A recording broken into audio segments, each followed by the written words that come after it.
വടക്കേ എന്ന വടക്കൻ പസഫിക്കിൽ ഒരു ദ്വീപ് ഈസ്റ്റർ ഐലൻഡ് ഇപ്പോൾ നമ്മൾ വിളിക്കുക.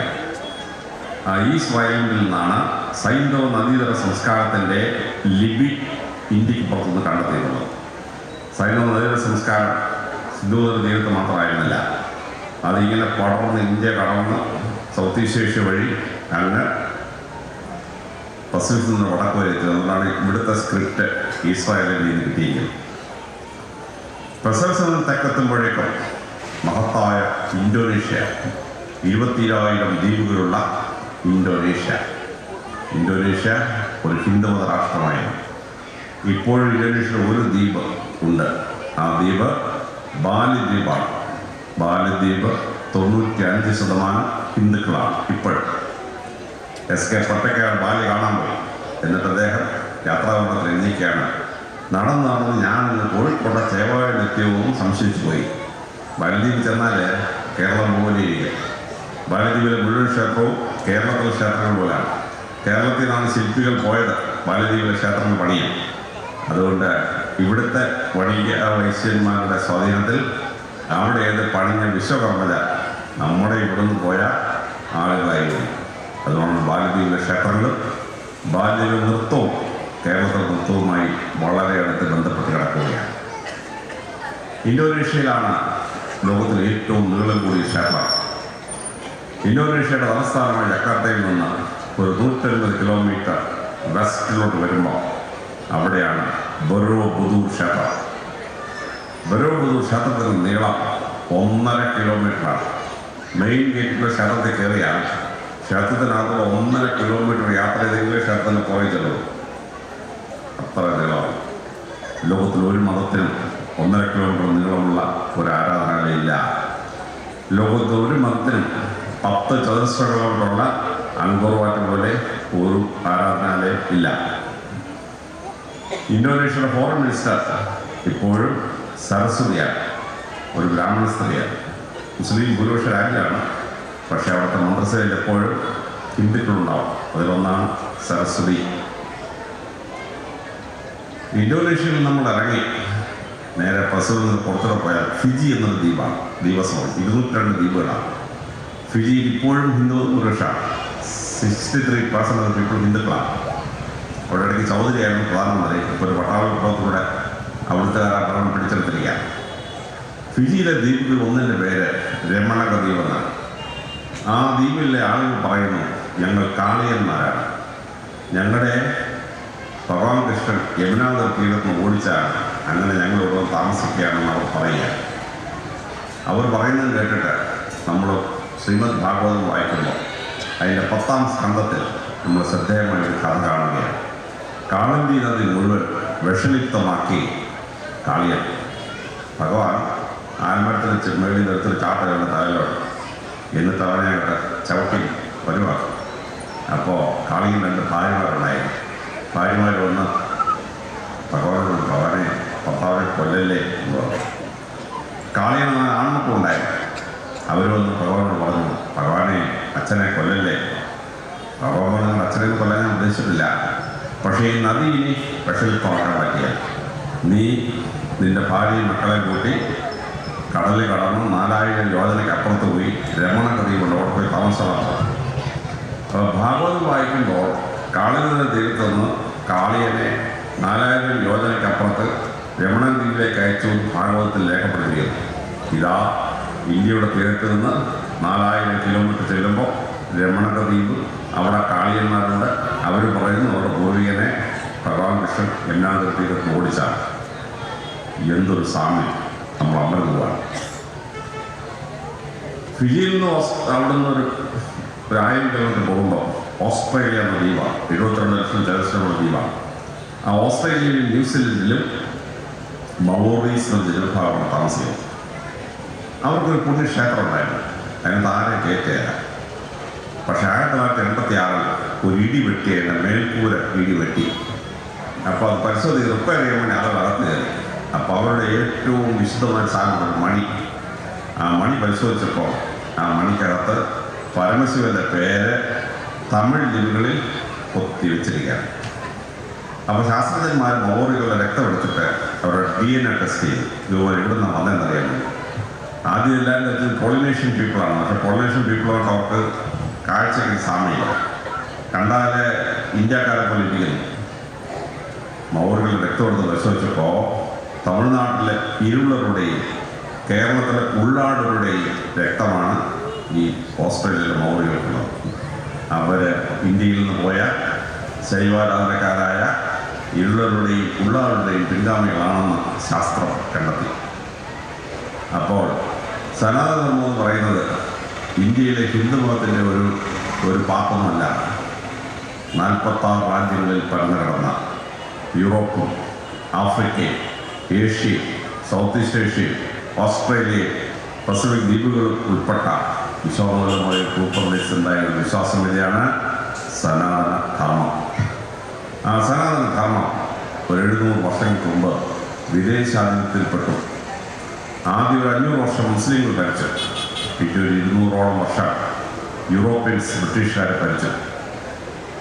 ഒരു സംസ്കാരം മറ്റൊരു സംസ്കാരത്തിന് അടിപ്പെട്ടാൽ 300 വർഷം കഴിഞ്ഞാൽ സംസ്കാരത്തിൻ്റെ പൊടി പോലും ഭൂമിയിൽ ബാക്കിയുണ്ടാവില്ല. ഈജിപ്ഷ്യൻ സംസ്കാരം രക്ഷപ്പെട്ടില്ല, സുമേറിയൻ സംസ്കാരം രക്ഷപ്പെട്ടില്ല, ബാബിലോണിയൻ സംസ്കാരം രക്ഷപ്പെട്ടില്ല, അസീറിയൻ സംസ്കാരം രക്ഷപ്പെട്ടില്ല, സൈനോദയ സംസ്കാരം രക്ഷപ്പെട്ടില്ല, റോമൻ സംസ്കാരം രക്ഷപ്പെട്ടില്ല, ഗ്രീക്ക് സംസ്കാരം രക്ഷപ്പെട്ടില്ല. പക്ഷെ ചരിത്രത്തെ അമ്പരപ്പിച്ചുകൊണ്ട് 700 കൊല്ലത്തെ വിദേശത്തിന് ശേഷം സനാതന ധർമ്മം സ്വാതന്ത്ര്യം എഴുന്നേറ്റു. 1947 ആയപ്പോൾ ഇന്ത്യ സ്വതന്ത്രമായി. ഇന്ന് ആ സനാതന ധർമ്മം ചരിത്രത്തെ അമ്പരപ്പിച്ചുകൊണ്ട് 700 കൊല്ലത്തെ വിദേശത്തിന് ശേഷം സ്വാതന്ത്ര്യം എഴുന്നേറ്റു. അങ്ങനൊരു സംഭവം ലോകചരിത്രത്തിലില്ല. അങ്ങനെ സ്വാതന്ത്ര്യം സനാതന ധർമ്മം ഇന്ന് ലോകത്ത് വലിയ സ്വാധീനമായി മാറിക്കൊണ്ടിരിക്കുകയാണ്. അമേരിക്കയുടെ വൈസ് പ്രസിഡന്റ് 30 ദിവസം മുമ്പ് വരെ കമല ഹാരിസ്, തമിഴ്നാട്ടുകാരിയായ ഒരു ബ്രാഹ്മണ സ്ത്രീ പ്രസവിച്ച കുട്ടി അമേരിക്കയുടെ വൈസ് പ്രസിഡന്റായി.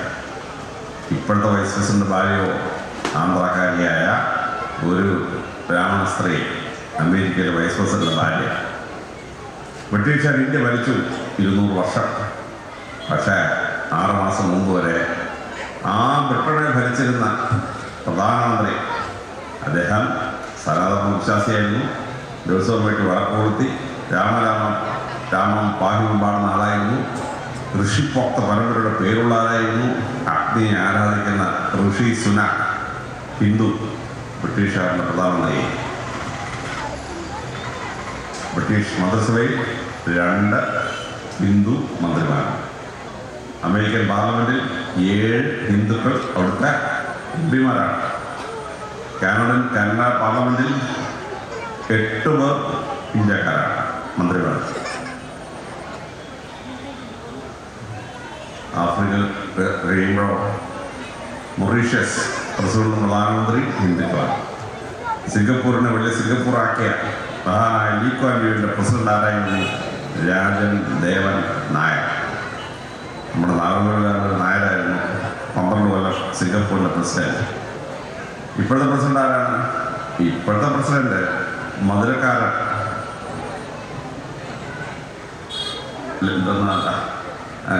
ഒരു ഹിന്ദുവാണ് സിംഗപ്പൂരിൽ ഇപ്പോഴത്തെ പ്രസിഡന്റ്. സെറാലിയോണിൻ്റെ പ്രസിഡന്റ് ഒരു ഇന്ത്യക്കാരൻ. വേൾഡ് ബാങ്കിൻ്റെ പ്രസിഡന്റ് ഒരു ഇന്ത്യക്കാരൻ. ഇന്തോനേഷ്യയുടെ ഫോറിൻ മിനിസ്റ്റർ ഹിന്ദു ബ്രാഹ്മണ സ്ത്രീ. ന്യൂസിലൻഡിൻ്റെ ഫോറിൻ മിനിസ്റ്റർ പ്രിയങ്ക നായർ, അംഗമാലിക്കാരിയുടെ നായർ സ്ത്രീയാണ് ന്യൂസിലൻഡിൻ്റെ ഫോറിൻ മിനിസ്റ്റർ. ഓസ്ട്രേലിയൻ പാർലമെൻറ്റിൽ 5 പേരുണ്ട്. ഒന്നെൻ്റെ ഒരു കസിനാണ് അവിടുത്തെ ഒരു MP. പക്ഷെ അവിടുത്തെ മന്ത്രിസഭയിൽ ഹിന്ദുവായ ഒരാൾ അവിടെ മന്ത്രിസഭയുണ്ട്. 13 രാജ്യങ്ങളെ ഇന്ന് ഹിന്ദുക്കൾ പ്രസിഡന്റോ പ്രധാനമന്ത്രിയോ CS മന്ത്രിമാരോ അല്ലെങ്കിൽ 2 കോടിയൊക്കെയുള്ള ഒരുപാട് രാജ്യങ്ങളിൽ ഭൂമിയിലുണ്ട്. 3.5 കോടി ആളുകൾ ഇന്ന് NRIs ആയി ലോകത്തിൽ വിവിധ രാജ്യങ്ങളിൽ താമസിക്കുകയാണ്. വളരെ ശ്രദ്ധേയമായി സനാതനധർമ്മം ലോകത്തിൽ മുഴുവൻ സ്വാധീനിക്കുന്നു. അമേരിക്കയുടെ സിലിക്കൺ വാലി ചെന്നാൽ 35% ഇന്ത്യക്കാരാണ്. അമേരിക്കയുടെ റോക്കറ്റ് വിക്ഷേപണ കേന്ദ്രം നാസയിൽ ചെന്നാൽ 30% ശാസ്ത്രജ്ഞന്മാർ ഇന്ത്യക്കാരാണ്. വേൾഡ് ബാങ്കിൻ്റെ ചെയർമാൻ അജയ് ബംഗ ഇന്ത്യക്കാരാണ്. അമേരിക്കയുടെ എക്കണോമിക് പോളിസി നിശ്ചയിക്കുന്ന കൗൺസിലിലെ 5 പേർ ഇന്ത്യക്കാരാണ്. ഇങ്ങനെ ലോകത്തെ സ്വാധീനിക്കുന്ന വലിയൊരു സംഹിതയായി സനാതന ധർമ്മം നിലകൊള്ളുന്നു. ആ സനാതന ധർമ്മത്തെപ്പറ്റി വളരെ കൃത്യമായി അതിൻ്റെ ചരിത്രവും അതിൻ്റെ വ്യാപ്തി നമ്മൾ ഓരോരുത്തരും മനസ്സിലാക്കണം. 10,000 കൊല്ലമായി നിലനിൽക്കുന്ന 46 രാജ്യങ്ങളിൽ നിലനിന്നിരുന്ന ഇപ്പോഴും ലോകത്തിലെ ഏറ്റവും വലിയ NRIസിൻ്റെ സംഘമായി പ്രധാനപ്പെട്ട സ്ഥാനങ്ങൾ അലങ്കരിക്കുന്ന വലിയ ഒന്നാണ് സനാതന ധർമ്മം എന്ന് പറയുന്ന ധർമ്മം. ആ ധർമ്മത്തിൻ്റെ വിശാലമായ അർത്ഥത്തിൽ അത് മനസ്സിലാക്കാൻ നിങ്ങൾക്ക് എനിക്കും സാധിച്ചിരിക്കണം. സനാതന ധർമ്മത്തിൻ്റെ ഏറ്റവും വലിയ മുഖമുദ്രയാണ് നമ്മുടെ ക്ഷേത്രങ്ങൾ. എങ്ങനെയാണ് ഈ ക്ഷേത്രങ്ങൾ ഉണ്ടായത്? ക്ഷേത്രങ്ങൾ ഉണ്ടായത് 4 ഘട്ടമായിട്ടാണ്. ഏറ്റവും ആദ്യം ഉണ്ടായത് കാവുകളായി, കാവുകൾ പിന്നെ കോവിലായി, കോവിൽ പിന്നെ അമ്പലമായി, അമ്പലം പിന്നെ ക്ഷേത്രമായി. കാവെന്ന് പറഞ്ഞാൽ പ്രകൃതിയിലെ ഒരു വൃക്ഷത്തിൻ്റെ ചുവട്ടിൽ ഈശ്വര സാന്നിധ്യം ഉറപ്പിച്ച ശേഷം അവിടെ നമ്മൾ പ്രകൃതിക്കൊരു ദോഷം വരാതെ, മരത്തിനൊരു ദോഷം വരാതെ നമ്മൾ ഈശ്വരനെ സങ്കല്പിച്ച് ആരാധിച്ചു. അതാണ് കാവുകൾ എന്ന് പറയുന്ന സങ്കല്പം.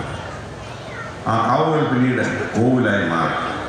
ആ ഈശ്വര സങ്കല്പത്തിനെ മേലിൽ നിന്ന് മഴയും വെയിലും കൊള്ളാതെ സംരക്ഷിക്കാൻ റൂഫുണ്ടായി. പിന്നെ മൃഗങ്ങളൊന്നും ആ ഈശ്വര പ്രതിഷ്ഠയെ അറ്റാക്ക് ചെയ്യാൻ പാടില്ല. പട്ടിക്കൊക്കെ ഒരു പ്രതിഷ്ഠ ഉണ്ടായി, പട്ടിക്ക് മനസ്സിലാവുന്നത് പ്രതിഷ്ഠയാണ്. അതുകൊണ്ട് അതിന് ചുറ്റും ഒരു മതിലുണ്ടായി. അപ്പോൾ റൂഫുണ്ടായി, ആ ഈശ്വര സങ്കല്പത്തിന് മതിലുണ്ടായി. അപ്പോൾ കോവിലായി മാറി. ആ കോവിലുകൾ പിന്നെ അമ്പലങ്ങളായി. ഈശ്വരനെ ഒരു ഗൃഹസ്ഥാശ്രമിയായ മനുഷ്യനെ പോലെ സങ്കല്പിച്ച് അദ്ദേഹത്തിനൊരു വീട് പണിഞ്ഞു. ആ വീട് ഒരു വരാന്തയുണ്ട്, ഒരു ഗർഭഗൃഹമുണ്ട്, അതിനൊരു ബാക്ക് എൻട്രി ഉണ്ട്. ആ ഗർഭഗൃഹത്തിൽ ഭഗവാനെ പ്രതിഷ്ഠിക്കുക. അതിന് റൂഫുണ്ട്, അതിന് ചുറ്റും ഒരു മതിലുണ്ട്. പിന്നെ ആ അമ്പലത്തിൻ്റെ വസ്തുവകൾ മറ്റുള്ളവർ കയ്യേറാതിരിക്കാൻ അതിന് ചുറ്റും ഒരു മതിൽ പണി. അപ്പോൾ കോവിൽ അമ്പലമായി. എന്നാൽ 1500 വർഷങ്ങൾക്ക് മുമ്പ് അമ്പലങ്ങൾ ക്ഷേത്രങ്ങളായി മാറി. മധുരൈ മീനാക്ഷി ക്ഷേത്രവും തഞ്ചാവൂരിലെ ബൃഹദീശ്വര ക്ഷേത്രവും കാശി വിശ്വനാഥ ക്ഷേത്രവും ഉൾപ്പെട്ട വലിയ ക്ഷേത്ര പരമ്പരയുണ്ടായി. ഞാൻ 100 കണക്കിന് പ്രധാനപ്പെട്ട ക്ഷേത്രങ്ങളെ ഇന്ത്യയിൽ പോയി കണ്ട ഒരാളാണ്. എവിടെ മഹത്തായ ക്ഷേത്രം ഉണ്ടെങ്കിലും ഞാൻ പോയി കാണാം. അതിൻ്റെ ഏറ്റവും അമ്പലപ്പിച്ച ക്ഷേത്ര പരമ്പരയാണ് ഗുജറാത്തിലെ പാലിത്താനയിലെ ക്ഷേത്രം. ഒരു മലയിൽ അതിൻ്റെ ചുറ്റിലും 1000 ക്ഷേത്രങ്ങൾ നിൽക്കുക. ആ രാജകുടുംബം 9-ാം നൂറ്റാണ്ട് തൊട്ട് 16-ാം നൂറ്റാണ്ട് വരെ ഭരിച്ചിരുന്നു. ആ രാജകുടുംബത്തിൽ ആന്തരം ജനിച്ചാൽ ഒരു പുരുഷ ദൈവസങ്കല്പത്തിൽ വിഷ്ണു ഭഗവാനോ പരമശിവനോ ഗണപതിക്കോ ഒരു ക്ഷേത്രം പണിയും. ആ രാജകുടുംബത്തിൽ ഒരു പെൺകുട്ടി ജനിച്ചാൽ ഒരു ദേവീ സങ്കല്പത്തിൽ ദുർഗാ ഭഗവതിയോ കാളി ഭഗവതിയോ സരസ്വതിയോ എടുത്ത് വെച്ചിട്ട് ക്ഷേത്രം പണി. അങ്ങനെ ഒരു മലയിൽ അതിന് ചുറ്റുമായി 1000 ക്ഷേത്രം നിൽക്കുക. ഞാൻ ഗുജറാത്തിൽ കാണാൻ പോയി. രാവിലെ വിട്ട് വൈകിട്ട് വരെ നടന്നിട്ട് ഒരു 28 ക്ഷേത്രമായി കാണാൻ പറ്റുമോ? അപ്പോൾ ഞാൻ ആ ഡിവൈസിനോട് ചോദിച്ചു, എടോ ഇത് മുഴുവൻ കാണാൻ സമയം നമ്മൾ സാറോട് വീട് വാടകയ്ക്ക് താമസിച്ചാൽ ഒരു 3-4 മാസം കൊണ്ട് ഇത് മുഴുവൻ കാണിക്കാൻ പോകും. നമ്മളുടെ എനിക്ക് ലീവൊന്നും ഇല്ലാന്ന് പറഞ്ഞു. അപ്പോൾ എൻ്റെ ഭാഗ്യത്തിൽ ഒരു കോടീശ്വരൻ ഹെലികോപ്റ്റർ ലാൻഡ് ചെയ്ത് കാണാൻ വേണ്ടി ഡിവൈസിൽ ആ കോടീശ്വരൻ ചോദിച്ചു, കേരളത്തിൽ നിന്ന് ID വന്നിട്ടുണ്ട്, അദ്ദേഹത്തിന് ഒന്ന് കാണിച്ചോട്ടെ. കാണിച്ചോളാം. അങ്ങനെ ഞാൻ ഹെലികോപ്റ്റർ കയറി ആ പാലിത്താനോടെ ചുറ്റും 15 മിനിറ്റ് ഒന്ന് കറങ്ങി. എന്ത് അത്ഭുതം അറിയോ? നിങ്ങൾക്ക് ആർക്കെങ്കിലും നെറ്റിൽ ഇൻ്റർനെറ്റിൽ കയറി പാലിത്താൻ അടിച്ചു നോക്കണം. ആ 1000 ക്ഷേത്ര സമുച്ചയം വളരെ ഭംഗിയായിട്ട് ടെലിവിഷനിൽ കാണാൻ പറ്റും.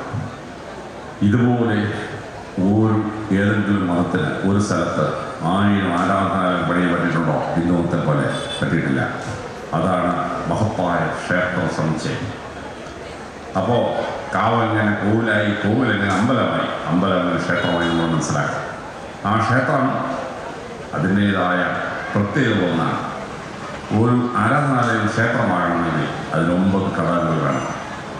അതിന് ഒരു ഗോപുരം ഉണ്ടാവണം. ക്ഷേത്രത്തിന് ഒരു ഗർഭഗ്രഹം ഉണ്ടായിരിക്കണം, ക്ഷേത്രത്തിന് ഒരു കൊടിമരം ഉണ്ടാവണം, ക്ഷേത്രത്തിന് അതിൻ്റെതായ ഒരു കൊടി വേണം, ഒരു കൊടി അടയാളം വേണം, ക്ഷേത്രത്തിന് ഒരു ബലിത്തറ വേണം, ഒരു ബലിത്തറ. ഇങ്ങനെ ക്ഷേത്രത്തിന് 9 ഘടകങ്ങളാണുള്ളത്. ആ 9 ഘടകങ്ങളോട് ക്ഷേത്രം പണി കഴിയുമ്പോൾ ആ ക്ഷേത്രത്തിൻ്റെ അർത്ഥവും അതിൻ്റെ പ്രത്യേകതകളും കൃത്യമായിട്ട് മനസ്സിലാക്കിയില്ല. നിങ്ങളുടെ ക്ഷേത്രത്തെ എനിക്ക് അറിഞ്ഞുകൂടാ, അതുകൊണ്ട് ഈ ക്ഷേത്രം പ്രത്യേകത എനിക്ക് പറയാൻ അറിഞ്ഞില്ല. പക്ഷെ നമ്മുടെ തലസ്ഥാനമായ തിരുവനന്തപുരത്ത് പത്മനാഭസ്വാമി ക്ഷേത്രം, ആ ക്ഷേത്രത്തിൻ്റെ ചില പ്രത്യേകതകൾ നിങ്ങൾ മനസ്സിലാക്കിയിട്ടുണ്ട്. ആ ക്ഷേത്രത്തിൽ വിഷുവിൻ്റെ രാവിലെ മേൽക്കൂരയിൽ നിന്ന് ഒരു സൂര്യരശ്മി നേരെ വന്ന് പത്മനാഭസ്വാമിയുടെ വലത്തെ കാലിൻ്റെ വലത്തെ തള്ളവരുടെ നഖത്തിൽ മുട്ടി നിൽക്കും. അതായത് വിഷുവിൻ്റെ രാവിലെ സൂര്യഭഗവാൻ പത്മനാഭസ്വാമിയെ വണങ്ങുന്നു സങ്കല്പം. പകൽ സമയത്ത് നോക്കിയാൽ റോഡിൽ ദ്വാരം കാണുമോ? ഇല്ല. മഴ പെയ്യാതെ ദ്വാരത്തോട് വെള്ളം വരുമോ? ഇല്ല. പക്ഷേ 300 ദിവസമുള്ളത് വിഷുവിൻ്റെ രാവിലെ സൂര്യൻ എവിടെ നിൽക്കുമെന്ന് 1000 കൊല്ലത്തിന് മുമ്പ് പണിയിച്ച രാജാവിനും അത് പണിയിച്ച അവിടുത്തെ മഹാപുരോഹിതനും ശില്പിക്കും അറിയാമായിരുന്നു. അതനുസരിച്ചിട്ടാണ് ആ ദ്വാരം ഇട്ടിരിക്കുന്നത്. കറക്റ്റ് സൂര്യപ്രകാശം വന്ന പത്മനാഭസ്വാമിയുടെ വലത്തെ കാലിൻ്റെ തള്ളവരുടെ നഖത്തിൽ മുട്ടി നിൽക്കും. സൂര്യഭഗവാൻ പത്മനാഭസ്വാമിയെ വണങ്ങും. പത്മനാഭസ്വാമി ക്ഷേത്രത്തിൻ്റെ ഒരു ഗോപുരം 7 നില. ആ ഗോപുരത്തിന് നടുക്ക് ഒരു ചതുരാകൃതിയിലൊരു ദ്വാരമാണ്, അപ്പുറപ്പുറം കാണാം. Summer solstice and winter solstice June 21, December 22 ഈ 2 ദിവസം രാവിലെ 7:30 മണിയാവുമ്പോൾ സൂര്യഭഗവാൻ വന്നിട്ട് 1-ാമത്തെ ചതുരം നിറയും. 9 മണിയാകുമ്പോൾ 2-ാമത്തെ ചതുരം നിറയും. 10 മണിയാകുമ്പോൾ 3-ാമത്തെ ചതുരം നിറയും. അങ്ങനെ 7 ചതുരവും നിറഞ്ഞ് ഉച്ചയ്ക്ക് ഒരു 3 മണിയാവുമ്പോൾ സൂര്യൻ അതിൻ്റെ യാത്രയാണ് തുടരും. 1000 കൊല്ലത്തിന് മുമ്പ് ആ ക്ഷേത്രം പിടിച്ച മഹാനായ രാജാവിനും മഹാപുരോഹിതനും അറിയാമായിരുന്നു ജൂൺ 21-നും ഡിസംബർ 22-നും സൂര്യൻ ഏത് ആംഗിളിലാണ് രശ്മികൾ വരുന്നതെന്ന് കൃത്യമായി അറിയാമായിരുന്നു. പത്മനാഭസ്വാമി ക്ഷേത്രത്തിൻ്റെ മേൽക്കൂര അത്രയും വലിയ ഭാരം, അത് 365 തൂണിലാണ് അത് സപ്പോർട്ട് ചെയ്യുന്നത്. ഒരു സൗര വർഷം 365 ദിവസമാണ് സാഹിബിന് മനസ്സിലായത്.